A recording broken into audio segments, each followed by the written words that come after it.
نحمدہ ونصلی ونسلم علی رسولہ الکریم اما بعد فاعوذ باللہ من الشیطان الرجیم بسم اللہ الرحمن الرحیم۔ درس الادب المفرد کے نئے سلسلے کے ساتھ حاضر ہیں۔ آج کا درس باب نمبر 188 اور حدیث نمبر 396 سے شروع ہو رہا ہے، اور امام بخاری رحمۃ اللہ علیہ اس پر آپ نے جو باب کا عنوان قائم کیا ہے وہ ہے باب حب الرجل قومہ، کہ آدمی کا اپنی قوم سے محبت کرنے کا بیان۔ حضرت عباد رضی اللہ تعالی عنہ کا بیان ہے کہ مجھے ایک عورت نے حدیث بیان کی جسے فصیلہ کہا جاتا تھا۔ اس نے کہا کہ میں نے اپنے والد کو فرماتے سنا کہ میں نے عرض کی، یا رسول اللہ صلی اللہ علیہ وآلہ وسلم، کیا یہ عصبیت میں شمار ہے کہ آدمی اپنی قوم کی ظلم پر مدد کرے؟ تو آپ نے فرمایا کہ ہاں، عصبیت پر مدد کرنا ہے۔ لہذا جو بندہ، اس حدیث پاک کا مفاد اور فائدہ یہ ہے، جو بندہ، کوئی لوگ ظلم کر رہے ہیں، قوم کے لوگ من حیث المجموع یا انفرادی طور پہ، ظلم میں کسی طرح کی بھی مدد کرنا یہ ظلم کہلاتا ہے، اور ایسا بندہ ظلم کرنے والوں میں شمار ہوتا ہے۔ لہذا ظلم کی مذمت کرنی چاہیے، ظلم کے خلاف کھڑا ہونا چاہیے، ظلم کو مٹانا چاہیے، اور ظلم کو ختم کرنے کے لیے کوشش کرنی چاہیے۔ ظلم کرنے میں حصہ نہیں ڈالنا چاہیے، ظلم کرنے کے لیے سہولت ہموار نہیں کرنی چاہیے، اور جو لوگ ظلم کرنے میں شامل ہو یا سہولت کار بنے، ایسے لوگ ظلم کرنے والے کی ہی طرح ہیں۔ اب آگے باب نمبر 189 ہے اور حدیث نمبر 397۔ اس پر امام بخاری رحمۃ اللہ علیہ نے باب قائم کیا ہے، باب ہجرت الرجل، کہ آدمی کا لا تعلقی اختیار کرنے کا بیان۔ اور اس کے اندر ایک پورا واقعہ ہے جو حضرت عبداللہ بن زبیر رضی اللہ تعالی عنہ اور حضرت عائشہ صدیقہ طیبہ طاہرہ عابدہ زاہدہ رضی اللہ تعالی عنہ کے مابین ہے۔ اور یہ واقعہ پڑھنے سے پہلے یہ بات آپ کو بتا دوں کہ حضرت عبداللہ بن زبیر سیدہ عائشہ صدیقہ رضی اللہ تعالی عنہ کے بھانجے ہیں، یعنی آپ کے محرم ہیں۔ آپ کی بہن حضرت اسماء رضی اللہ تعالی عنہ کے بیٹے ہیں۔ حضرت عوف بن حارث بن طفیل رضی اللہ تعالیٰ عنہ، جو حضرت عائشہ صدیقہ رضی اللہ تعالیٰ عنہ کے ماں شریک بھائی ہیں، ان سے روایت ہے کہ حضرت عائشہ صدیقہ رضی اللہ تعالیٰ عنہ نے ان کو بیان کیا کہ حضرت عبداللہ بن زبیر رضی اللہ تعالیٰ عنہما نے بیع کے متعلق یا عطایہ کے متعلق فرمایا جو انہوں نے حضرت عائشہ صدیقہ رضی اللہ تعالیٰ عنہ کو دیا، کہ اللہ کی قسم حضرت عائشہ رضی اللہ تعالیٰ عنہ اس سے باز آ جائے، نہیں تو میں ان پر پابندی لگا دوں گا۔ مکہ کی بات ہے، مکہ کے اندر عبداللہ بن زبیر جو حضرت عائشہ صدیقہ رضی اللہ تعالیٰ عنہ کے بھانجے تھے، تو وہ وہاں پہ حاکم وقت تھے، امیر المؤمنین تھے، حاکم وقت تھے۔ تو انہوں نے یہ کہا کہ میں ان پر، سیدہ عائشہ صدیقہ رضی اللہ تعالیٰ عنہ نے کسی کو کچھ زیادہ مال عطا کر دیا یا زیادہ دے دیا، یا اس کی طرف کوئی قرض تھا تو اس کو عطا کرتے ہوئے، کرم کرتے ہوئے زیادہ معاف کر دیا، تو اس پر انہوں نے کہا کہ وہ اتنی زیادہ عطا نہ کرے تو ورنہ میں ان پر پابندی لگا دوں گا۔ آپ رضی اللہ تعالیٰ عنہ نے فرمایا، کیا اس یعنی حضرت عبداللہ بن زبیر نے یہ کہا ہے؟ جب یہ بات حضرت عائشہ صدیقہ رضی اللہ تعالیٰ عنہ تک پہنچی، لوگوں نے کہا جی ہاں۔ تو حضرت عائشہ صدیقہ رضی اللہ تعالیٰ عنہ نے فرمایا، پس میں اللہ کے لیے نظر مانتی ہوں کہ میں ابن زبیر سے کبھی بھی کلام نہیں کروں گی۔ پس حضرت ابن زبیر نے مہاجرین صحابہ کرام سے سفارش کرائی۔ جب یہ قطع تعلق کی طویل ہو گئی تو آپ حضرت عائشہ صدیقہ رضی اللہ تعالیٰ عنہ نے فرمایا، اللہ کی قسم میں اس کی سفارش کبھی بھی قبول نہیں کروں گی، اور نہ ہی میں اپنی نظر کی قسم توڑوں گی۔ پس حضرت ابن زبیر رضی اللہ تعالیٰ عنہ پر یہ قطع تعلقی کا زمانہ طویل ہو گیا، تو انہوں نے حضرت مسور بن مخرمہ اور حضرت عبد الرحمن بن اسود بن یاغوث سے یہ بات کی، حضرت عائشہ صدیقہ سے سفارش کرنے کی۔ یہ دونوں حضرات بنی زہرہ نبی کریم صلی اللہ علیہ وسلم کے ننیالی خاندان سے تھے۔ انہوں نے حضرت ابن زبیر رضی اللہ تعالی عنہما نے ان دونوں حضرات سے کہا کہ میں تمہیں اللہ کی قسم دیتا ہوں کہ مجھے سیدہ عائشہ صدیقہ رضی اللہ تعالیٰ کے پاس لے جاؤ، اس لیے کہ ان کا میرے ساتھ تعلق نہ رکھنے کی منت ماننا جائز نہیں ہے۔ پس حضرت مسور بن مخرمہ اور حضرت عبد الرحمن رضی اللہ تعالیٰ عنہما دونوں ان کو چادر اڑائے ہوئے آئے، حتیٰ کہ انہوں نے حضرت عائشہ صدیقہ رضی اللہ تعالیٰ سے اجازت طلب کی۔ دونوں حضرات نے کہا السلام علیکم ورحمۃ اللہ وبرکاتہ، کیا ہم اندر آ جائیں؟ حضرت عائشہ صدیقہ رضی اللہ تعالیٰ عنہا نے فرمایا اندر آ جاؤ۔ دونوں حضرات نے کہا اے ام المؤمنین ہم سب آ جائیں؟ آپ رضی اللہ تعالیٰ عنہا نے فرمایا ہاں سب آ جاؤ۔ حضرت عائشہ صدیقہ رضی اللہ تعالیٰ عنہا کو معلوم نہیں تھا کہ ان کے ساتھ حضرت عبداللہ بن زبیر بھی ہے، تو جب یہ حضرات اندر داخل ہوئے تو حضرت ابن زبیر رضی اللہ تعالیٰ عنہما پردے میں اندر چلے گئے اور حضرت عائشہ صدیقہ رضی اللہ تعالیٰ کے گلے لگ گئے اور ان کو مسلسل قسمیں دینے لگے اور رونے لگ گئے۔ تو حضرت مسور بن مخرمہ رضی اللہ تعالیٰ عنہ اور حضرت عبد الرحمن رضی اللہ تعالیٰ عنہ بھی حضرت عائشہ صدیقہ رضی اللہ تعالیٰ عنہ کو قسمیں دینے لگے کہ وہ ان سے بولنا شروع کر دیں اور ان کا عذر قبول کر لیں۔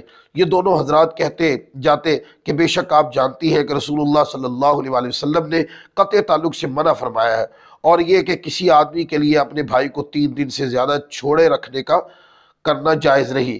راوی کا کہنا ہے کہ جب ان حضرات نے بہت زیادہ نصیحت اور تاکید شروع کر دی تو آپ رضی اللہ تعالی عنہ نے ان کو اپنی منت یاد دلائی اور رونے لگ گئی، اور آپ کہنے لگی میں نے منت مانی ہے اور منت بہت سخت ہوتی ہے۔ یہ حضرات مسلسل آپ کو تاکید کرتے رہے حتیٰ کہ آپ نے حضرت عبداللہ بن زبیر رضی اللہ تعالیٰ عنہما سے کلام کیا اور پھر اپنی منت 40 غلام آزاد کیے۔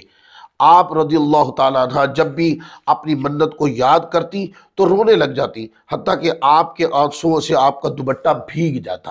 یہ پورا واقعہ ہے جو حضرت عبداللہ بن زبیر رضی اللہ تعالیٰ عنہ حضرت عائشہ صدیقہ طیبہ طاہرہ رضی اللہ تعالیٰ عنہ کے مابین ہوا۔ سیدہ عائشہ صدیقہ نے کرم کرتے ہوئے ان سے کلام کرنا شروع کر دیا۔ ایک غلام بھی آزاد کر دیتے تو وہ قسم کا کفارہ تو ادا ہو جاتا، لیکن آپ اللہ کی بارگاہ میں 40 غلام آزاد کیے، اور آپ کی زیادہ ناراضگی کی وجہ یہ تھی کہ جس چیز کے اوپر عبداللہ بن زبیر رضی اللہ تعالیٰ عنہما بین کرنا چاہتے تھے آپ کے اوپر، اصل میں وہ غریبوں کے لیے بھلا تھا، وہ غریبوں کے لیے بھلا تھا۔ آپ اکثر غرباء میں تقسیم کرتی تھی، اور کسی نے قرض دینا ہوتا تھا تو اس کی کمی دیکھ کر کہ یہ غریب ہے اور دے نہیں سکتا ہے تو معاف فرما دیتی، اور یہ کرم کا غلبہ آپ کی ذات پر رہتا۔ تو چونکہ حضرت عبداللہ بن زبیر رضی اللہ تعالیٰ عنہما نے کہا کہ میں اس پر بین کر دوں گا، اس کی اجازت نہیں دوں گا، اس پر آپ کو جلال آ گیا کہ اس کے اندر تو غرباء کی مسلسل خیر خواہی ہے، تو یہ تو بہت اچھا کام ہے، جتنا کیا جائے کم ہے۔ تو اس پر آپ کی ناراضگی سامنے آئی۔ بارکیف حضرت عائشہ صدیقہ رضی اللہ تعالیٰ عنہ نے اپنے بھانجے حضرت عبداللہ بن زبیر رضی اللہ تعالیٰ کو معاف فرما دیا اور ان کے ساتھ کلام کرنا شروع فرما دیا۔ آگے پھر امام بخاری رحمۃ اللہ علیہ ایک باب لائے ہیں، باب نمبر 190 ہے یہ، اور اس کا جو عنوان قائم کیا ہے باب ہجرت المسلمی، کہ کسی مسلمان کا لا تعلقی اختیار کرنے کا بیان۔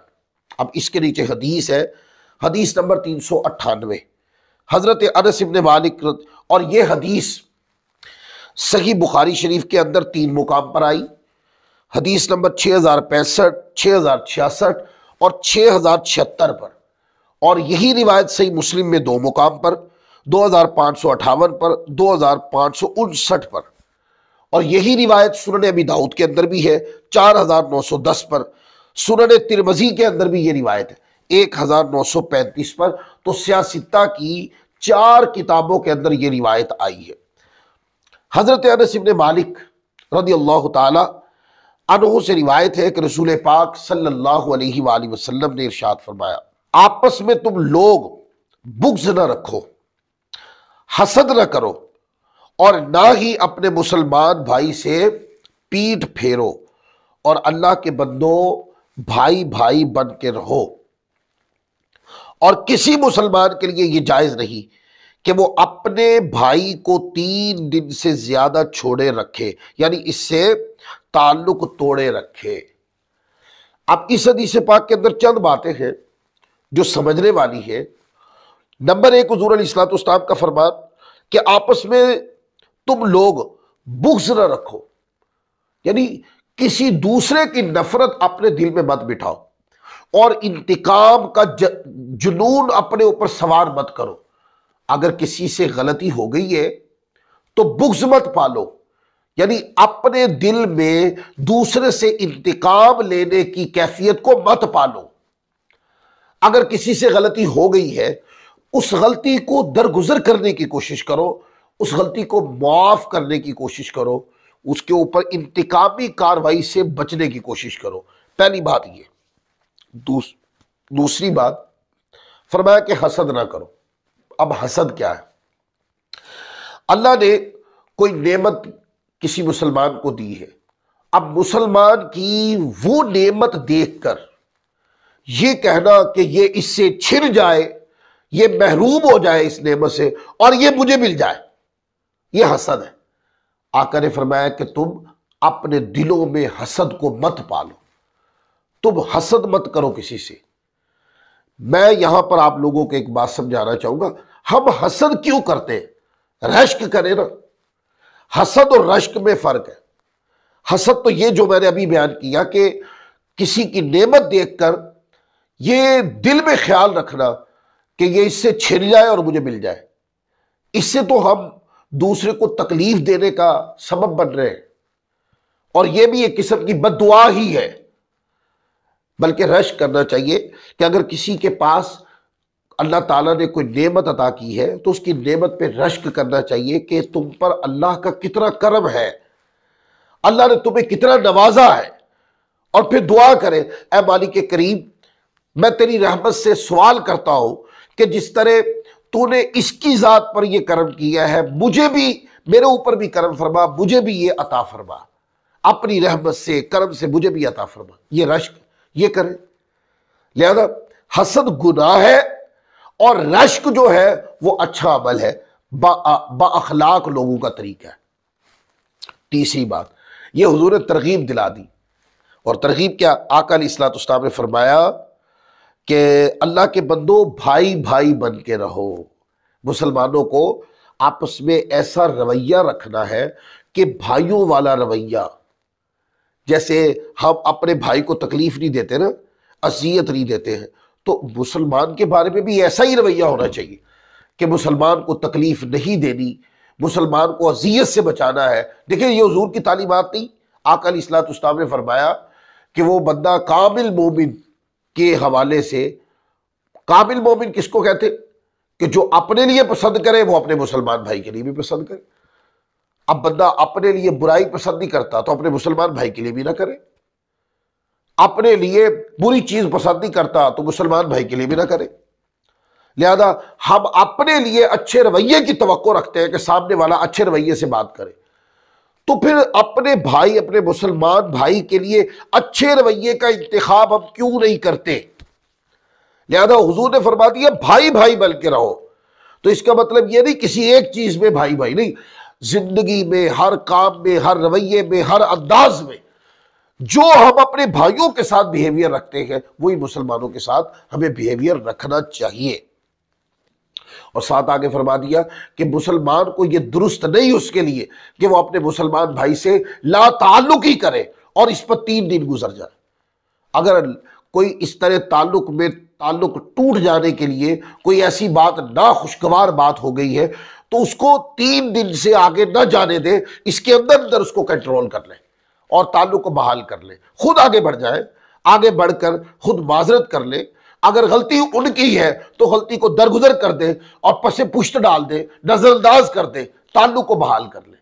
تعلق کی جو بحالی ہے وہ زندگی میں لاکھوں خوشیوں کا سبب بنے گی، اور تعلق کو توڑ دینے کی جو بات ہے یہ زندگی کے اندر لاکھوں اس طرح کی چیڑی چکڑی باتیں، ناراضگیوں کا سبب بنے گی کہ جس کے اوپر ہم نے کبھی غور بھی نہیں کیا ہوگا، کبھی سوچا بھی نہیں ہوگا اس حوالے سے۔ لہذا ہمیں چاہیے کہ ہم اس کے اوپر غور کریں اور اپنی زندگی کو اسی انداز میں آگے چلائیں۔ تو کتنی پیاری حضور علیہ الصلوۃ والسلام نے کیا تعلیم ہے سیرت نبوی کی، سنت نبوی کی۔ آقا علیہ الصلوۃ والسلام کے فرمابیر ہمیں ایک جگہ اکٹھا کرنا چاہتے ہیں۔ حضور علیہ الصلوۃ والسلام امت کو جو درس ہے حضور کا، وہ امت کو ایک درخت کی مانند بنانا چاہتا ہے۔ اگر وہ امت اس پہ عمل کرنا شروع کر دے من حیث المجموع، تو ایک مثل درخت کے ہوگی کہ جس کی ساری شاخیں جو ہے وہ درخت کے جو میجر تنا ہوتا ہے درخت کا، اس کے ساتھ جڑی ہوئی ہے، اس کے پتے بھی ساتھ جڑے ہوئے ہیں شاخوں کے، اور وہ شاخیں جو ہے وہ درخت کے مین عضو کے ساتھ جڑی ہوئی ہے۔ وہ ساری چیزیں درخت کے ساتھ یعنی جوائنٹ ہے، اور وہ ایک جان ہے ساری کی ساری۔ اگر آقا کی تعلیمات کے اوپر درست انداز میں اور کاملاً عمل ہو جائے تو سمجھے کہ امت دوبارہ ایک جان ہو جائے گی۔ یہ جو ہم جزوی طور پہ بچھڑ گئے ہیں، اس کی وجہ یہ ہے کہ ہم نے اپنی زندگی کے لیے جو ضروریات ہیں وہ حضور کی سنت سے لینا بند کر دی ہے، بلکہ ہم نے غیروں کی عادتوں کو اپنی زندگی کے لیے ضرورت بنا لیا ہے، سنت نبوی سے اپنے آپ کو دور کر لیا ہے، جس بنیاد پر ہم اخلاقی رویے کی کمزوری کا بھی شکار ہے اور معاشی کمزوریوں کا بھی شکار ہے، اور اسی طریقے سے دنیاوی اعتبار سے ہم کافی مشکلات اور پریشانیوں اور اذیتوں کا شکار ہیں۔ لہذا سکون اطمینان حضور کی سنت میں ہے، آقا علیہ الصلوۃ والسلام کے دیے ہوئے طریقے میں۔ آج کا درس اسی مقام پر ختم کرتے ہیں، اگلے درس کے ساتھ پھر انشاءاللہ حاضر ہوں گے۔ اللہ تعالی ہم سب کو عمل کی توفیق عطا فرمائے۔ وما علینا الا البلاغ المبین۔